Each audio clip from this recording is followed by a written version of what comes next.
I would like you to talk to us, educate us on what makes it effective or get effective communication in the workplace. What should it look like and what makes it effective?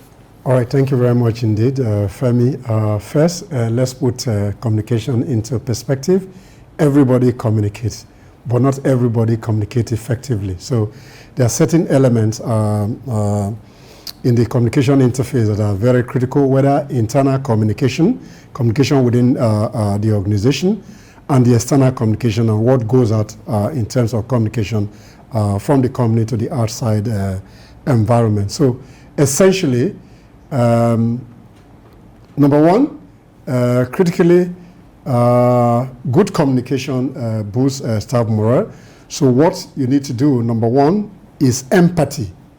When you communicate, to what extent are you able to put your communication, taking cognizance of the view of the other person, so that when you raise issues, there's an empathy between the employer and the employee, the interface in terms of what you communicate.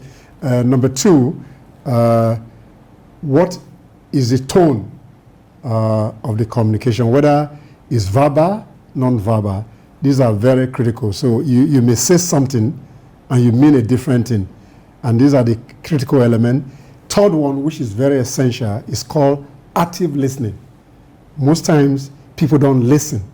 They just assume that you are saying something which means different meanings. So active listening is one of the key components for effective communication. Maybe as we progress the discussion, then some other issues will be raised. Okay, you've talked about some forms of communication, but how are this done? How should people communicate within a corporate environment? I recall that you made mention of the tone. So how do you communicate effectively in a corporate environment? Because people talk, people make communications, but like you said, sometimes it's not effective. How do you ensure that it's effective? Are there rules to it?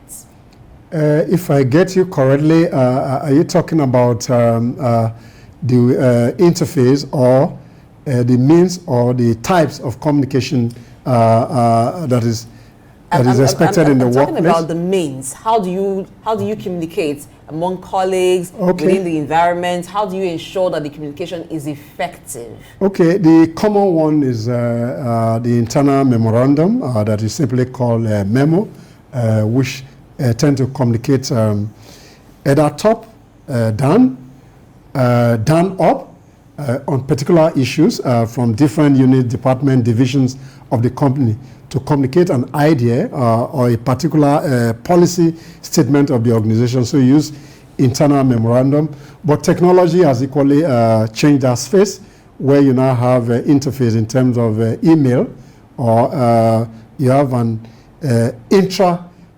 office communication where you use the internet as the basis of communicating with colleagues, top management down to middle management down to the shop floor. That's another process. Then you raise issues. You're able to escalate issues to top management from bottom up. Then top management down, they're able to feel the way that whatever they want to communicate, it gets to the staff appropriately. So you have in-house letters that you can use. You have notice board. These are all means of communication. But technology has changed that space tremendously. So technology is more driver in the way we communicate. Email interface has become more common in the workplace. All right. I saw a report, which states the implication of ineffective workplace communication in the U.S. cost businesses $1.2 trillion annually. I know we don't have data or statistics to support that of Nigeria, but that of the U.S. is costing about $1.2 trillion annually when it comes to effective communication in the workplace. Talk to us. What could be the impact of ineffective communication in the workplace? Once you are not able to communicate appropriately, it affects productivity, the morals of the staff that you work for. So it's a critical element of managing the employee-employer relationship, particularly from the point of view of communication. And you know communication is central to the bottom line as well. So the way you communicate is tangential and very critical in the way that you get productivity from the staff. So if you don't communicate effectively, and I use the concept of tone and the way you frame your communication, they may have positive or negative impact on the workforce. Let me add this to it. How do you get communication? How do you get it right when you're having people from different backgrounds, people from different culture, they have different mindset, different beliefs, coming with different motives?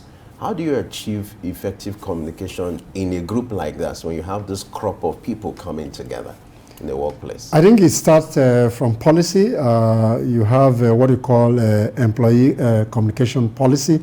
Once that policy framework is put in place, people are guided appropriately on the way they communicate from bottom up, the way people communicate top down. But essentially, the tone of the communication is essentially the way top management communicates. So it's a prerogative of the top management puts a good communication policy in place, which can enhance productivity and employee morale. And that internal communication interface will equally affect the way you communicate with the external. So if you don't have a proper training of the way you communicate your ideas about the business, then it will equally have negative impact in the way you send external letters to your client outside. So what could be some of the challenges to effective communication within the workplace? There's what you call channel noise in communication generally between the sender and the receiver. So the challenge is, how do you clear those channel noise? And this has to do with ideas, knowledge, then the simple way in terms of verbal, which is very critical, then the non-verbal cue must be taken into cognizance as well. So when you're able to have a robust communication policy in place, this will help the company to communicate in the right direction. Let's look at this issue of employer-employee kind of relationship. What kind of relationship should an employer, have with the employee, or the other way, vice versa? What kind of relationship should it be? Just strictly official, or semi-official, or hybrid? If something like that exists, you combine both. What kind of relationship? No, I think that has to do with the way people relate within the office. You have what you call formal and informal communication. There must be a blend of relationship in terms of formal communication and informal communication. It's important that you must be friendly in the workplace. When you have a good rapport, it helps in the way you communicate as well, and it builds trust among employees. So in terms of sapiential relationship, that's people at the same level, okay, top, bottom, but again, you must equally set boundaries in the way you communicate so that people don't abuse that rapport that you create, so that people don't think that because you're friendly, then when you want to communicate officially, then you lower the standard.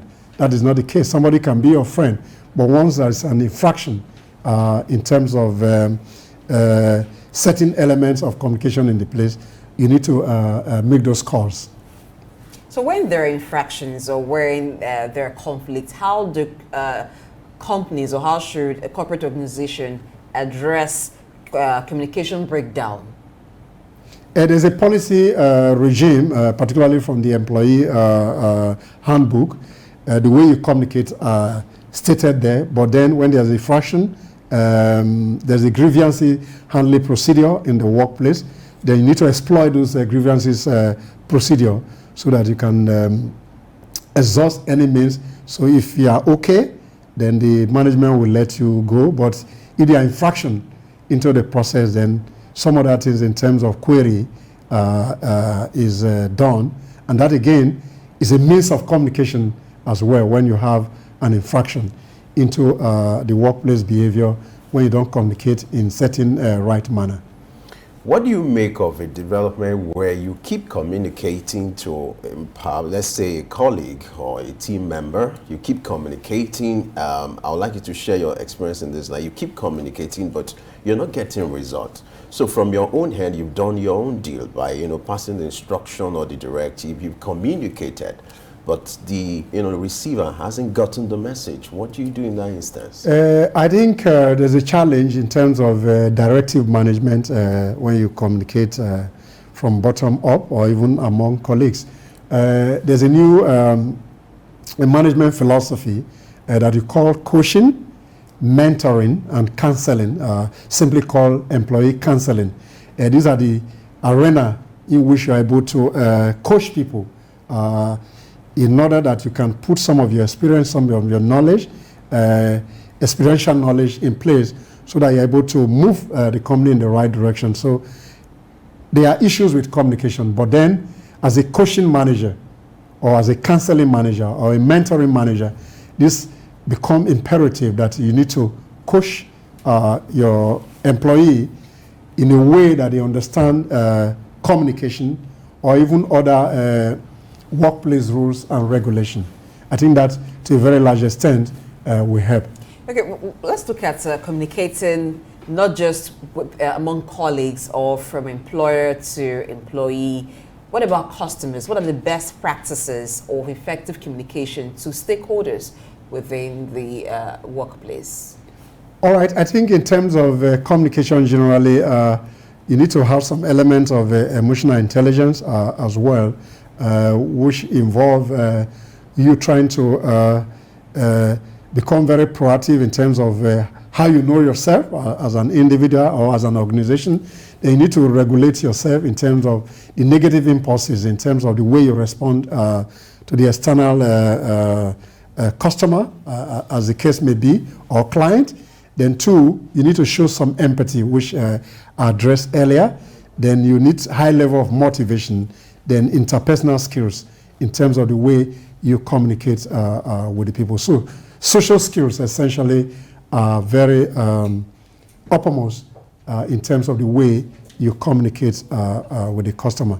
And there's this argument that everybody is a customer, so how do you want to be treated? Same way you communicate with your client or customer. Okay, but talking about interpersonal skill, how does a person's personality impact their ability to communicate?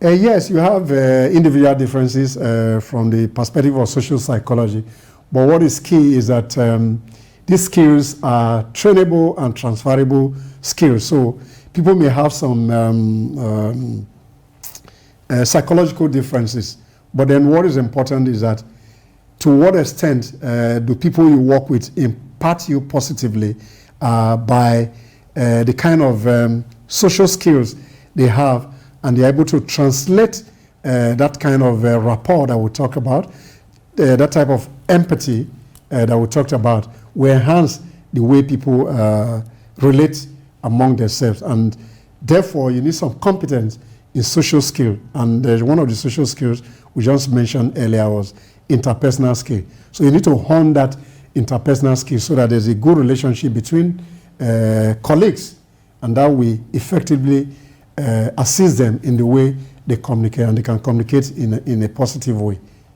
I would like you to also educate us on the ideal ways or the professional proper ways to handle crisis, that arise when it comes to the issue of communication in the workplace. What are the ideal ways to handle that kind of crisis? Should you mediate? And if you're going to do mediation, how do you go about it? What kind of intervention is necessary in the workplace to handle crisis related to communication?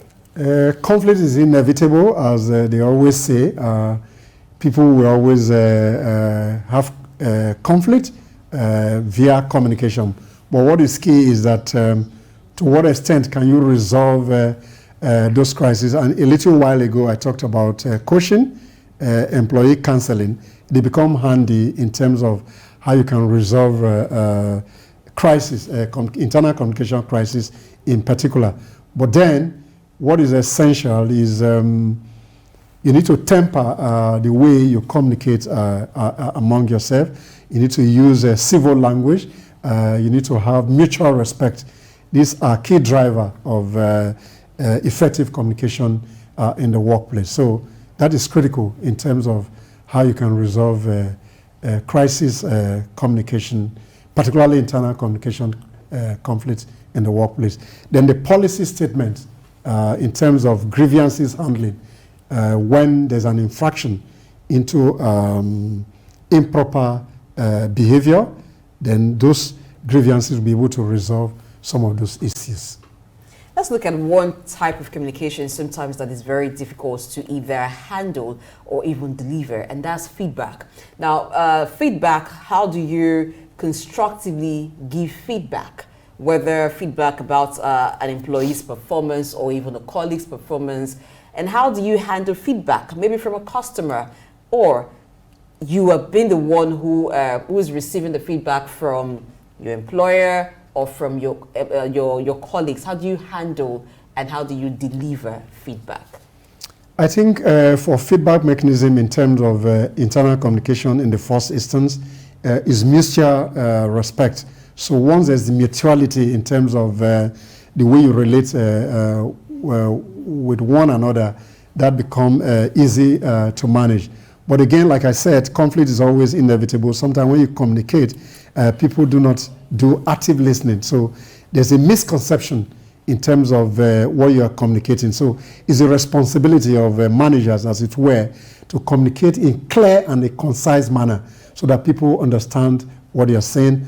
On the other hand, if it's coming from the customer from outside, you have what you call irate customer, difficult customer, then you must be personable as a person in terms of the way you react to communication. You listen attentively, you acknowledge whatever challenge, whatever communication challenge. Once you're able to acknowledge, then you're able to deal with that issue more meaningfully without being reactive. So more often than not, you need to be proactive. And then again, the subject of emotional intelligence become very handy when you are dealing with the external client, particularly from the perspective of external communication. How do we encourage people to do active listening? You observe that most of the time, even when people listen, they're listening to look for lines to button into your communication or even talk. The issue of active listening is a challenge. How do we encourage and make it a culture here, not just the workplace, but as a people? I think earlier I talked about what they call channel noise. That is inevitable. But what is important is to what extent do you even understand communication as a major challenge or a major interface between one person and the other. So the only way we can deal with that challenge is to hone the skill of active listening. And this is a trainable skills. There are parameters which you use to train people in terms of how they can pay attention and how they can distill a certain language based on the tone of the communication, the verbal, the written word. Once you're able to have that kind of deeper insight into the inner voice of that who is communicating with you, then that can be reduced minimally. So it's a transferable skill, it's a trainable skill. So active listening is a very essential element in terms of communication skill. Now, I understand that a lot of organizations have their communication channel. How can an organization measure the effectiveness of their communication methods? There are parameters in place. Those parameters in terms of how do you measure the communication interface. And we talked about various types of communication in terms of internal memo, in terms of newsletters, all kinds of communication interface. So you put basic parameter, benchmark, in terms of how you measure those things which are scientifically driven. So once you put, there are even Google Forms that can even help you to address those issues. So it depends on what you are measuring. in terms of to what extent people are able to cascade message, to what extent are people able to escalate issues to management, and to what extent do we respect the kind of feedback mechanism that you mentioned earlier. This can be measured scientifically, and that will help to improve on the communication interface among employees, between management and employees, then improve on the interface with the external communication, as it were. You know, when you have a group of persons, you're likely going to have powerful communicators and the weak ones, maybe due to their temperament or persona. How do you handle weak communicators, maybe in a team, and for you not to have crisis in a workplace? It's essentially coaching and mentoring and counseling, employee counseling in terms of communication counseling. So you need to bring people to speed. And mind you, our roles as employer or managers is reform people. So your idea in the workplace is to bring people to speed through coaching in a way that they can experientially learn from your own effective communication skills that you have honed over the years. So you pass that one down.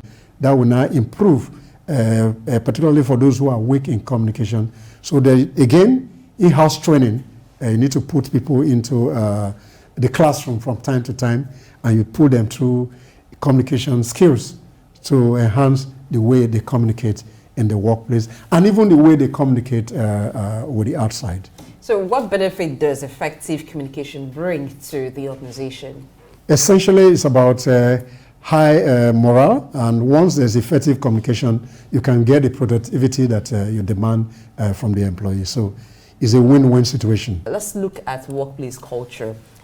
We talked about values and mission statements, how it could form a culture. So how does it leave something you find on the wall or at the reception when you get into a corporate organization to a culture that people live by in the workspace?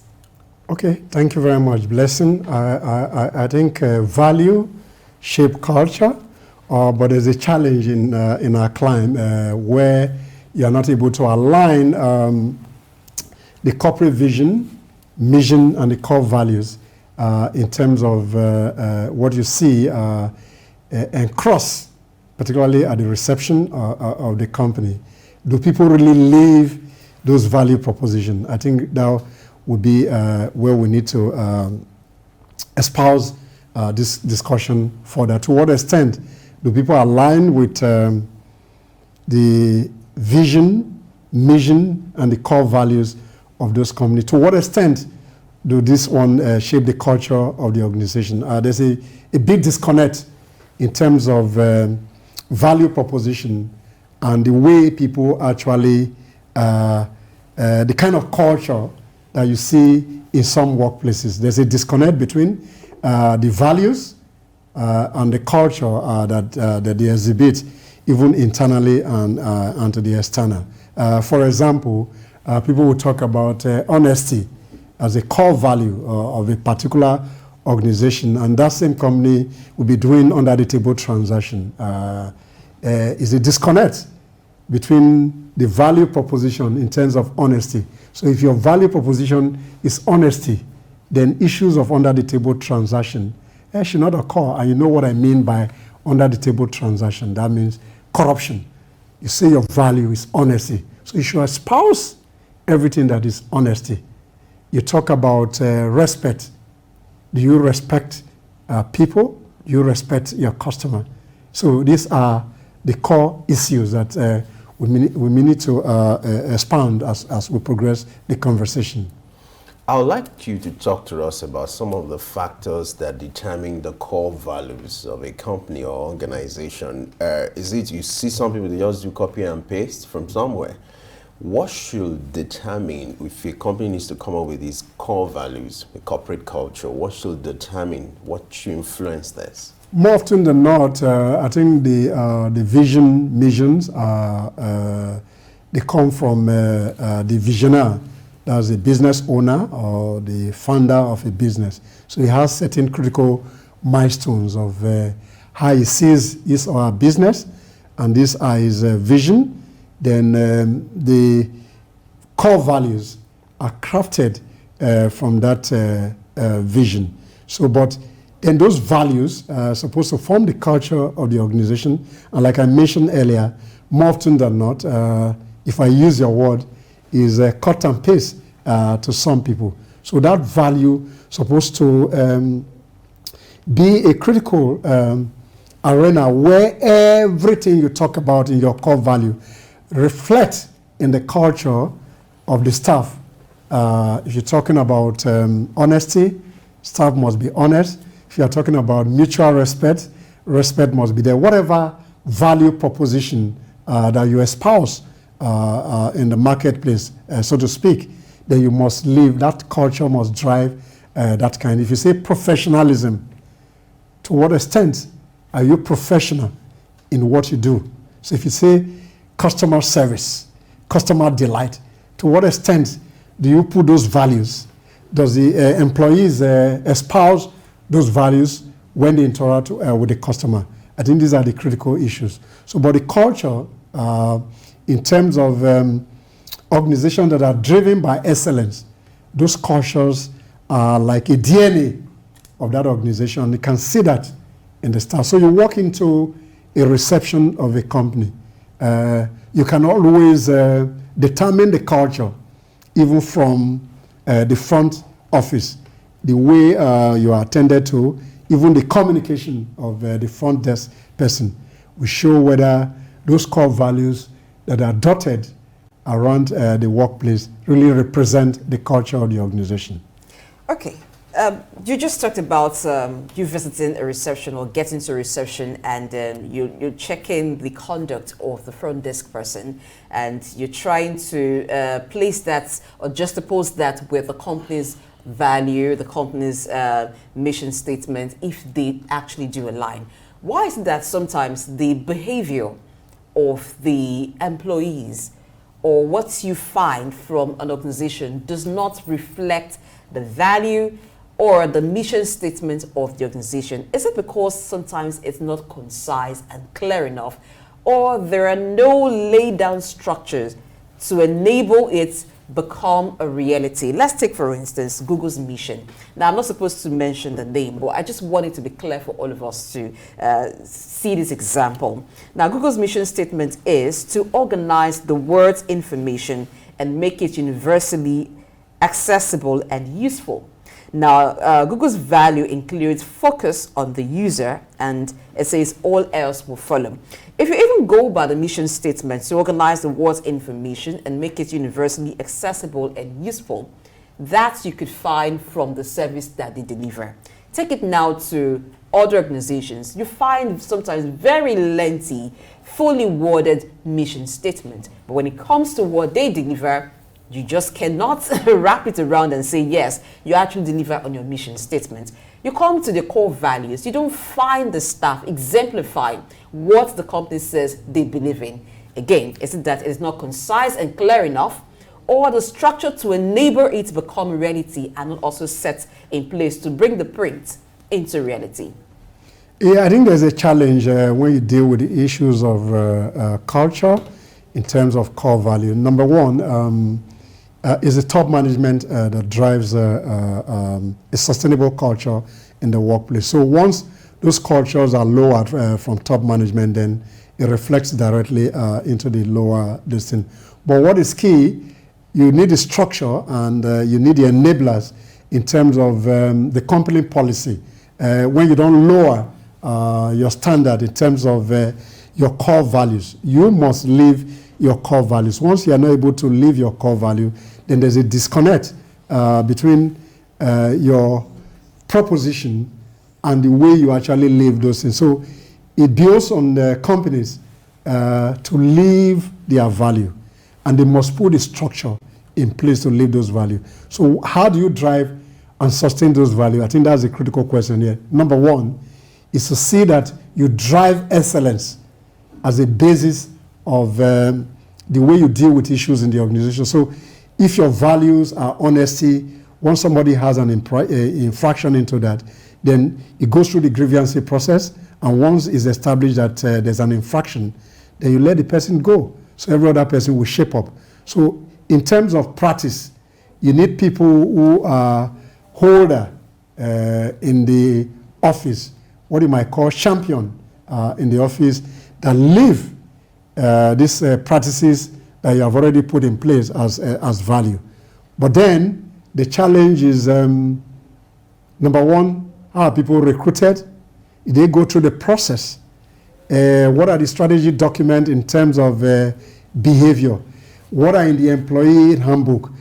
Are people unbonded effectively in line? Are people trained on the culture of the organization?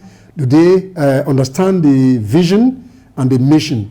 So once you have that kind of clarity, then you'll be able to marry, you'll be able to align those values with the culture in the workplace. But essentially, it's a major problem in our environment where there's a faulty recruitment, where there are issues between owners, business owners, management. You have a recalcitrant employee to a large extent who don't want to shape up in terms of the value. But what is important is that once you put those values in place, you must live those values, you must act those values, and then when people don't fall in line, you need to do the needful. For those who are still having this confusion about the difference between vision and mission and the relationship between both, I would like you to educate them on what vision should look like, and then the differences, and then the interaction between having a vision and then mission statement. Okay, vision is just the way somebody has seen the way he wants to run a business or an enterprise. So it's not only in business, even non-business entity, non-governmental organization equally have their vision. I think mission simply is how we want to sustain that vision, how you want to get to where you promise to be. So if you want to be one of the top 10 service provider, how will you get to be 10 of those top providers? And the core value are what exemplify the company in terms of how they will live their vision and mission to get to where they want to be. So how can companies use their values and mission statements to attract and even retain clients? No, once you practice what you say, if, for example, you're dealing with a customer and their issues in terms of customer feedback, their issues, you're able to do damage control appropriately in line with your value proposition, and you're able to sustain them over a period of time, then you continually remain in the business place. Okay, let me ask, will there be a situation that will arise for you to review the mission statement? Is it still possible? Or let's even assume you might not need to review your vision because that's the picture of where you want your company to be. But are there instances that will give room for you to review your mission statement? Yeah, there's no document that is cast in stone when it talks about corporate vision, corporate mission, corporate core values. They are strategic documents, and every document can be reviewed based on current reality. And you can even go into another business line and you need to rework even your vision to accommodate the new reality. So it's possible that you can review that in line with your current reality. So from time to time, so you can do what they call rebranding to reposition the business in the marketplace. So you have opportunity to rebrand. So it's not cast in stone. How do you ensure that an employee or employees take a mission statement, they create this sense of belonging? They don't see it as something that belongs to the managers or the owners of the company, but they see, to be part of their corporate responsibility to work with the mission statement. How do you ensure that they imbibe, the culture of what the mission statement is all about? First, during the onboarding process, that must be properly put in perspective when people are coming into the company. Two, there must be a deliberate effort on part of management to constantly remind people of the core values of the business. So you need to do training, retraining. So like the concept, people need to unlearn and relearn some of those things constantly to be in line with the company's vision. Are there certain values and mission statements of an organization that can boost the morale of its employees and even bring about engagement? Now, what would they look like, or what should they center on, the kind of value of an organization that will even boost the morale of the employee? Values and mission statement, because sometimes it's about the business, so the employee just have to key in because they work there. But are there some that could actually have that effect on employees? Employee engagement essentially is driven by open communication. Once a management operates an open communication, that will enhance employee engagement, and those value in terms of what the organization has put in place must be sustained. Management must live those values, employees must live those values. To that extent, it will help to improve on employee engagement and constant communication interface in terms of communicating the organization value, the mission from time to time, and stay focused on the strategic mission of the company, and that focus will provide that and sustain employee engagement over time. How should you handle employees who do not, who are in variance with the vision or mission of the company? They seem to find themselves in a strange environment. Their lifestyle, their beliefs do not resonate with the vision and mission statement of the company or the organization. How do you handle people that, you even have people like that, they've been in that company for years, but they seem not to be in alliance with the vision or mission of such organizations? How do you handle that? Well, I think the grievances handling procedure, employee grievances handling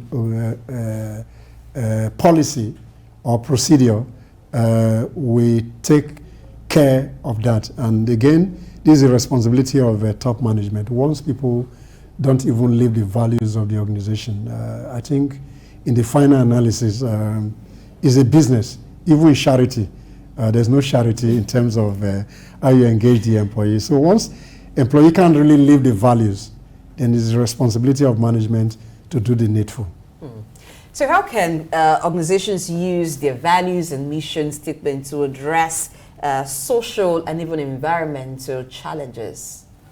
All right, in terms of corporate social responsibility, it may not be encrusted in terms of the vision, mission, or core value, but as a corporate responsible citizen, companies from time to time give back to society, what the American call corporate philanthropy. So it's in line to have a good reputation in the marketplace, but then even corporate social responsibility has taken a new dimension. Even when you make profit, are you responsible with your profit? What are the core issues with the environment? These are the ongoing conversations. So it's imperative that organization in line with their culture must find a way to envision and enlarge corporate philanthropy, corporate citizenship in a way that they give back to society so that their reputation in the marketplace become more sustainable. And then it must be in line with the current reality in terms of what you give. Are you just giving for giving's sake? What are the impacts? To what extent do they impact on the host community and the citizens at large? Talk to us about some of the internal mechanism an organization should put in place for employees to understand properly, and effectively the mission statement, the vision, and then to ensure that they are also being implemented? Onboarding, number one. Number two, training and retraining. Then employee engagement. Then open communication. Companies should be able to communicate their ideas, their initiatives, their policies from time to time, so that this will help in a way to drive that vision. All right, we talked about effective communication before we began the discussion on companies' values and mission statement. Now, I've heard about some organizations and even seen some organizations that it is not just about those who are in the office who are aware of the company's value and mission statement. Everyone seems to be on board and in agreement with the company's mission and value. They can actually tell you what the company believes in. What kind of communication would ensure that happens or will make that happen? Simply open communication, open communication. And that's essentially what it is that can drive those processes from time to time. Once your communications are open, then employees become more engaged. Then once employees are engaged, it will impact. Once the internal customer are well served, then it will impact positively on the external customer. So, like I said earlier, it's a win-win situation once an open communication in place. You don't have ambiguity in how you communicate in the workplace. For mission statement, how can an organization measure the level of success or failure? Well, you have people who are into branding, who do what you call brand measurement. They are in the best place to do those kind of evaluation. But then if it's a well-structured environment where you have a full-fledged marketing and sales department, you might have a department who is able to address that, measure. So the indicators of what you measure is determined by top management. So once employee communications are open, these issues can be addressed more meaningfully. No, for businesses, there's what is called feasibility study. For any business that you want to engage in, you conduct a feasibility study. Do you think that such is also required for mission statements? So it doesn't seem like a company is taking on a shoe that is too big for them. You're carving that mission statement that, given your internal operations, your business strategy, it's going to be very difficult for you to leave it. No, I think in this regard, a feasibility study is just one element, but I think you're speaking to, in my view, a business plan. So if you have a business plan for people to be interested, or even for investors to be, every business strategy document in terms of your vision, mission, core values are equally put into that business plan, because that again will help would-be investors, even banks, to look at how the business is crafted, the kind of business philosophy, and that will guide in terms of the relationship they want to do with that company. So a feasibility study, yes, good, but then a business plan, we enunciate this vision, mission, and core value, even the target market they want to serve, and how they want to do the business over a period of time. Then the strategic focus of the company and the strategic program, most likely minimum of 3 to 5 years, is put in place so that people can assess the company more meaningfully in terms of the kind of relationship they want to have with the company. Recently, I had an interaction with an employer who talked about the challenge of having people who have spent years in the company and then you're bringing them on board. You seem to have this, if I may use the word, carryover of the core value of the previous company to the new ones. And then there's also this tussle between what they are used to and what should be the new core value they should comply with. For that kind of employer, what's your advice to them? I think, simply put, like we mentioned earlier, the onboarding process is very critical, where you can win people of the mindset that they are bringing from their previous employment to the new employment. So, and the onboarding process, you need to do what they call mind shift in a way that you're able to redirect the employee's mind into the new environment, and they begin to shape into that new environment. So that culture is something that can be transferred through a deliberate and rigorous employee engagement training, retraining, so that you're able to win them, just like the way you win a baby from breast milk into semi-solid to actual solid. So that kind of metaphor speaks to the way you can find a way to take those garbage, if I may use that word advisedly, of new employee into a new environment where culture and performance and excellence is the main determinant of that workplace. After onboarding process, and it is believed that, they know now what the company value and mission statements are, what are some of the challenges that an organization can be faced with that hinders the implementation of the values and even mission statement? Sometimes if you want to do what they call mind shift, it takes some time. So it behoves on management sometimes that people have imbibed certain culture. So you need to find a way to redirect them to the new culture through deliberate training, through deliberate experiential behavior from the current employees, so that people can pick new values, new culture in a way that they can forego the previous behavior. But from the perspective of social psychology, it's always very difficult to do what we call mind modification. But then essentially role modeling is key in terms of how you can bring change to people's behavior in the workplace.